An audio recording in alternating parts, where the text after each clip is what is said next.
26 दिसंबर 2023 को देश भर में वीर बाल दिवस समारोह का आयोजन किया गया। दिल्ली के भारत मंडपम से लेकर कोलकाता के गुरुद्वारे तक केंद्र सरकार के प्रतिनिधियों ने कार्यक्रम में शिरकत की।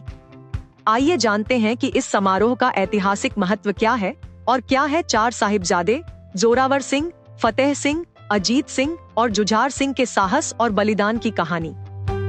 दरअसल 26 दिसंबर ही वो तारीख है जिस दिन सिखों के 10वें गुरु गोबिंद सिंह के 4 बेटों में से 2 बेटे धर्म की रक्षा के लिए शहीद हो गए थे।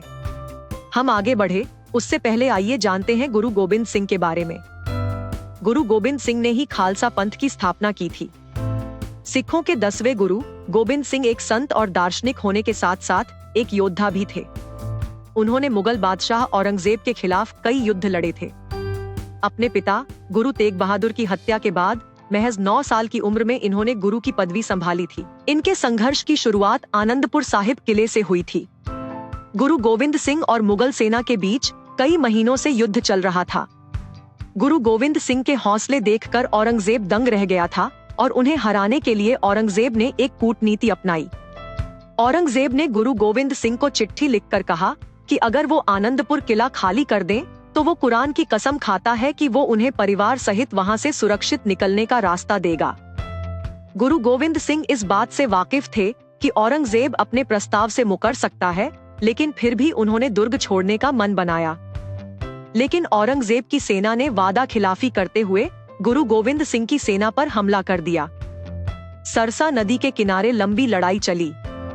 ये मौसम ठंड और बारिश का था और ऐसे मुश्किल वक्त में वो अपने 2 बेटे अजीत सिंह और जुझार सिंह को किसी तरह लेकर चमकौर की घड़ी तक पहुंचने में कामयाब रहे। लेकिन इस बीच उनका पूरा परिवार बिछड़ गया। गुरु गोबिंद सिंह के छोटे बेटे साहिबजादा जोरावर सिंह और साहिबजादा फतेह सिंह बिछड़कर अपनी दादी माँ गुजरी देवी के साथ चले गए। उस वक्त साहिबजादा जोरावर सिंह की उम्र 9 साल की थी और साहिबजादा फतेह सिंह की उम्र महज 5 साल की थी।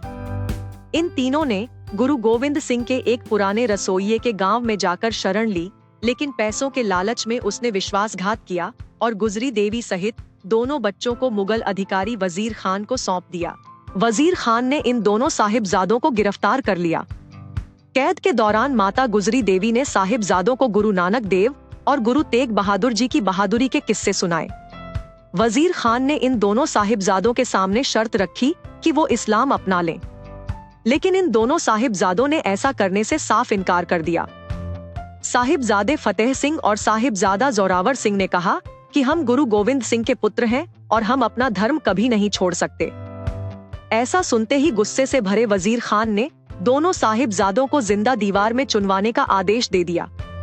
अगले दिन एक बार फिर साहिबजादों से मुस्लिम धर्म अपनाने की बात कही गई, लेकिन वो अपनी बात पर डटे रहे।